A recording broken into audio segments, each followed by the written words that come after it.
This video is made for adult collectors because 2-pack of some chunky dudes. So something kind of funny, yet a little ridiculous about this figure is, or these figures, is you get 2 manuals.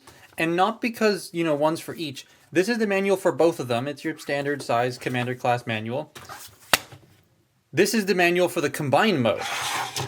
Now, it's a bit big. It's a bit big. There's a lot going on here. There's Devastator though. So Commander class has been more about price point than size for a long time. Like, it's all about parts count, plastic quality, and so on. Large ratchet joints, lots of pieces used and all that. So I have no issue with the Commander class 2-pack concept, and here we have our first iteration of that. Studio Series 86 Devastator is starting to trickle out. I see bone crushers and scrappers everywhere. It's not even funny, and that's a good thing because that's what they wanted, so I'm happy. This is 86 Hook and 86 Long Haul, and these were bought from Pop Culture Australia. Here's the box, not sponsored. Their shipping was actually only 20 bucks, which is why I sprung for this. They look a tad funky, but that is kind of in line with the rest of the figures for this set so far, so they all look like they belong together. I do dig both of them, but my favorite has to be Long Haul, so let's start with him. Long Haul is as chunky as I would want him to be. He is very bright green, but I like the red on the legs and the black arms leading to the silver domed head. And like I said, he feels chunky for something this size. It's a really solid and dense toy. It has a nice hand feel to it. As seems to be tradition though with these, there is no waist joint, and this time I don't actually know why it's not there. I assume stability, obviously. There's a reason it's not here. I'm not the engineer. I just can't quite figure out why, and it's a little weird to me. I'm not that mad about the ball jointed elbows. It doesn't make the thing feel cheap to me, but I can understand why some other people do feel that way. Long Haul here also doesn't share anything with the original Combiner Wars toy. Hook, on the other hand, shares some engineering with that original figure, and because of that, much like the Combiner Wars one, he looks a bit odd. To preface though, there are no parts shared between the two at all, just some engineering concepts. Hook has always been my least favorite of the Constructicons because his toys always either look funky or have that stupid cartoon cab foot thing that I don't like. I'm kind of glad they didn't do that here. It's just the shoulders, arms, and neck, because the way the neck is painted green and with the backpack behind it, it looks like his head's just kind of floating there if you look at it straight on. And the shoulders are a tiny bit awkward to use. He does have bicep swivels though, so yay. He doesn't have a waist joint as well, but it's because this is full of hinges for the combined mode, so I completely understand this one. I like his colors with the purple being front and center in the torso to break up all that neon green and the gray legs, and I have no complaints with the head either. The crane arm just kind of hangs off the back, but like, what else is it gonna do? Both of them come with tiny little guns and compose pretty well despite the waists, but before I go there, let's quickly mention the combiner kibble. I won't be doing like showing you how the combined mode works in this video. I'm saving that for when the rest of these figures come out in the coming months. And this is a commander in part because of these, well, parts. The other is just these figures are super dense. Like I said, their part walls are thicker, they feel chunkier than your average toy. The box.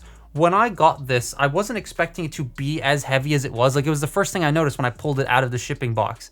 So even though they don't have waist joints, big improvements over the Combiner Wars toys, because actual elbows, actual bicep swivels, proper leg articulation, it's like, it's so much nicer than those original toys. God, I don't like the Combiner Wars figures, but we will start with Long Haul. So Long Haul here, very, very big, very, very chunky, but he can still do a lot. So the head is on a ball joint. You get a little bit of tilt left and right. He can look up that far, he can look down, and you can do a full 360 degrees, even though this does get in the way, it does move. So you can do that if you need to exercise him, I guess. Shoulders can do a full 360. They can go in and out.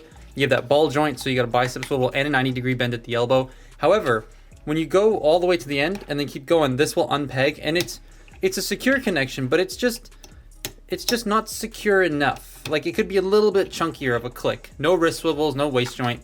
Hips can go forward. They can go back all the way. They can go in and out. You have thigh rotation. You have a knee banded that bends a little under 90 degrees, exposes some nice detail.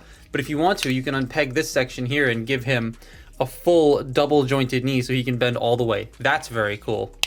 And then you have your ankle tilt, and the heel can move down. So if you want him to look like he's walking, you can get him to balance like that. So he doesn't have a waist, but he's still very, very articulated for something this chunky. Same can be said for hook. He's actually got a lot going on. So the head as well on a ball joint, you don't get that much tilt, but he can look up a little bit further than long haul. Can't really look down that much. Then he can do a full 360, but these get in the way. However, these move.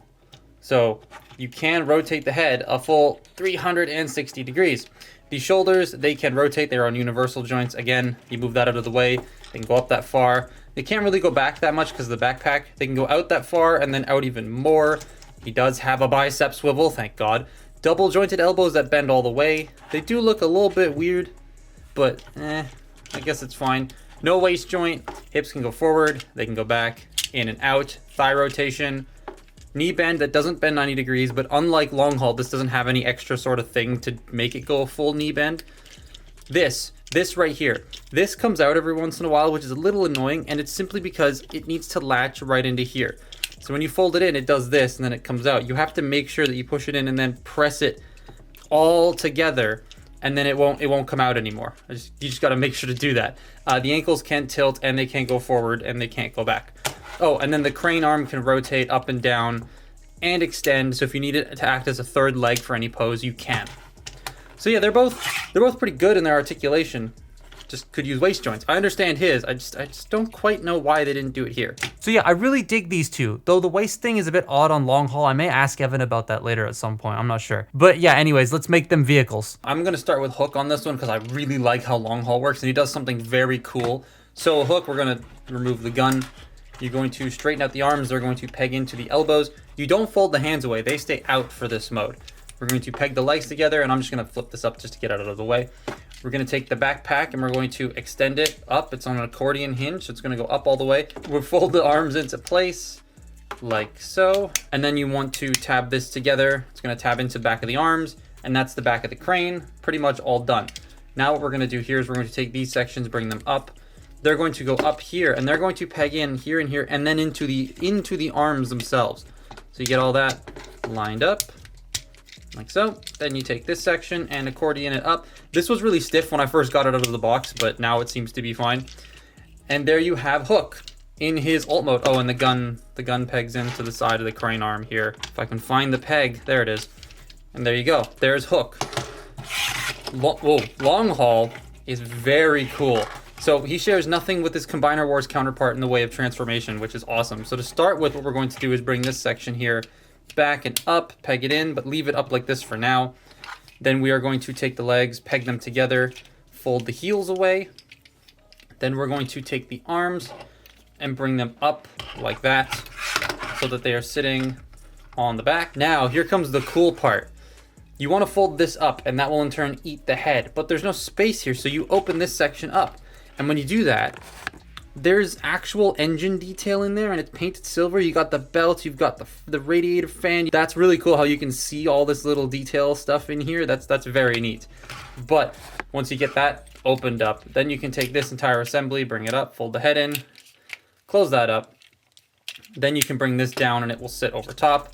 You want to take the arms and shift them in and down, and they will peg into these purple pegs on the side here. Oh, you got to fold the hands in too. Don't forget to do that. So fold that up, fold that down, get that lined up and in. Then you take this section here and you unclip it and bring it all the way in, and it will peg into the back. And the gun just sort of goes on the side there. Less elegant than Hook's. But there you have Long Haul in his alt mode.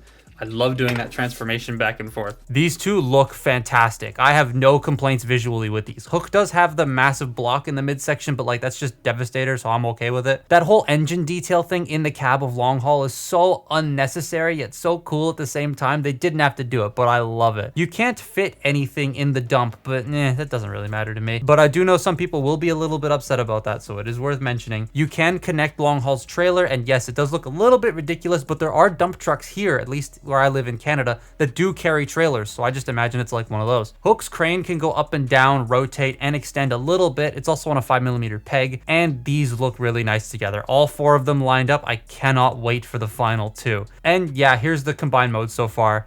standing on a camera lens. It looks great. I really like this set. I get why it's done this way. It's the ratchets in the trailer section. They're really good and stiff. Plus both of the figures are dense and weighty. The only real weird thing to me is Hook's upper body aesthetic and Long Haul's waist. I just don't know why. But I do recommend these. I mean, you're gonna need them if you want a complete Devastator, but they are also pretty fun construction Transformers if you want to just splurge on a gift for someone. But that's my look at SS86 Hook and Long Haul. Follow me on Twitter and Instagram, and I'll see you next time. Bye-bye.